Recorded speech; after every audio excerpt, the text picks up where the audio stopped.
ನಾಡಿನ ಜನಮನಕ್ಕೆ ತಲುಪಬೇಕು ಎಂಬ ಕಾರಣದಿಂದಲೇ ಸರ್ಕಾರ ಹತ್ತಾರು ಜಯಂತಿ ಕಾರ್ಯಕ್ರಮಗಳನ್ನು ನಡೆಸುತ್ತಾ ಬಂದಿದೆ. ಕೇವಲ ಭಾವಚಿತ್ರವಿಟ್ಟು ಪೂಜೆ ಸಲ್ಲಿಸಿದರೆ ಸಾಲದು.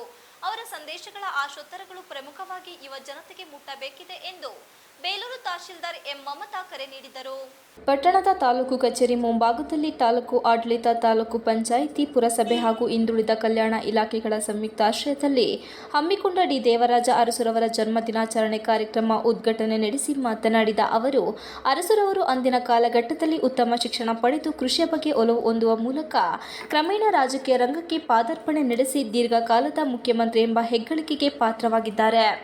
ಉಳುವವನೇ ಭೂಮಿಯ ಒಡೆಯ, ಮಲಹುರುವ ಪದ್ಧತಿ ನಿಷೇಧ ಸೇರಿದಂತೆ ದೇಶ ಕಂಡ ಅಪರೂಪ ಯೋಜನೆಗಳನ್ನು ರೂಪಿಸಿದ ಕೀರ್ತಿ ಅವರಿಗೆ ಸಲ್ಲುತ್ತದೆ. ಹಿಂದುಳಿದ ವರ್ಗ ನೇತಾರರಾಗಿ ಬಡವರು, ನಿರ್ಗತಿಕರಿಗೆ ಸಹಾಯ ನೀಡುವ ಕಾರ್ಯಕ್ರಮಗಳನ್ನು ರೂಪಿಸಿದ್ದು ಇಂದಿಗೂ ಕೆಲವು ಯೋಜನೆಗಳು ಜಾರಿಯಲ್ಲಿವೆ.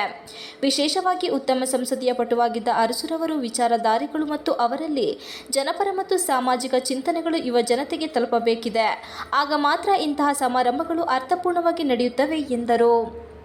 ಬೇಲೂರು ಪುರಸಭಾ ಅಧ್ಯಕ್ಷ ಎಆರ್ ಅಶೋಕ್ ಮಾತನಾಡಿ, ಡಿ ದೇವರಾಜು ಅರಸುರವರು ಮತ್ಸದಿ ಸರಳ ಸಜ್ಜನಿಕೆ ವ್ಯಕ್ತಿಯಾಗಿದ್ದು ಅವರಿಂದ ಅಭಿವೃದ್ಧಿ ಕೆಲಸಗಳು ಮತ್ತು ಜನಪರ ಯೋಜನೆಗಳು ಮಾದರಿಯಾಗಿದೆ. ದೂರದೃಷ್ಟಿ ರಾಜಕಾರಣಿ ಎಂದೇ ಹೆಸರು ಪಡೆದ ಅರಸುರವರು ಗ್ರಾಮೀಣರ ಪಾಲಿನ ದೇವರು ಎಂದು ಕರೆಯಬಹುದು. ಇಂತಹ ಮಹಾನ್ ಪುರುಷರ ಜಯಂತಿಗಳ ಕಾರ್ಯಕ್ರಮಗಳು ಸಮಯಕ್ಕೆ ತಕ್ಕಂತೆ ನಡೆಯಬೇಕಿದೆ. ತಾಲೂಕು ಆಡಳಿತ ಈ ಬಗ್ಗೆ ಚಿಂತನೆ ಮಾಡಬೇಕಿದೆ. ಪ್ರಮುಖವಾಗಿ ಬೇಲೂರು ಶಾಸಕರ ಬಗ್ಗೆ ನಮಗೆ ಅಪಾರ ಗೌರವವಿದೆ.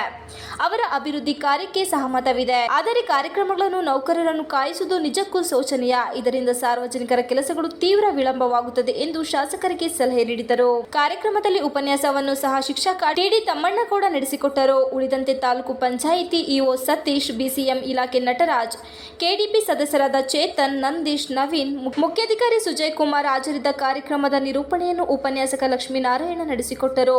ಬಳಿಕ ಪ್ರತಿಭಾವಂತ ವಿದ್ಯಾರ್ಥಿಗಳಿಗೆ ಪ್ರತಿಭಾ ಪುರಸ್ಕಾರ ನಡೆಸಲಾಯಿತು. TV 46 Malenadu news, Belur.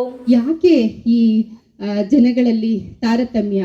ಆ ಮಲ ಹೊರುವಂತಹ ಒಂದು ಸಮುದಾಯ ಏನಿದೆ, ಆ ಸಮುದಾಯನ ಮೇಲಕ್ಕೆತ್ತಬೇಕು. ಈ ಪದ್ಧತಿ ನಾವು ಪ್ರತಿಯೊಬ್ಬರು ಕೂಡ ಇದು ನೈಸರ್ಗಿಕವಾಗಿ ಆಗುವಂತಹ ಕಾರ್ಯ. ಆ ಕಾರ್ಯನ ಅವ್ರವರೇ ಮಾಡ್ಕೋಬೇಕು. ಅದನ್ನ ಹೊರತುಪಡಿಸಿ ಯಾವುದೋ ಒಂದು ಸಮುದಾಯನ ಆ ಕೆಲಸ ಮಾಡೋದಕ್ಕೆ ನಾವು ನೇಮಿಸ್ತಾ ಇದ್ದೀವಿ. ಅದನ್ನ ರದ್ದು ಮಾಡಬೇಕು. ಅವರು ಕೂಡ ಗೌರವದಿಂದ ಬಾಳ್ಬೇಕು ಅನ್ನೋ ಒಂದು ನಿಯಮನ ತಂದಂತಹ ವ್ಯಕ್ತಿ ಡಾಕ್ಟರ್ ಡಿ ದೇವರಾಜ್ ಅರಸುರವರು.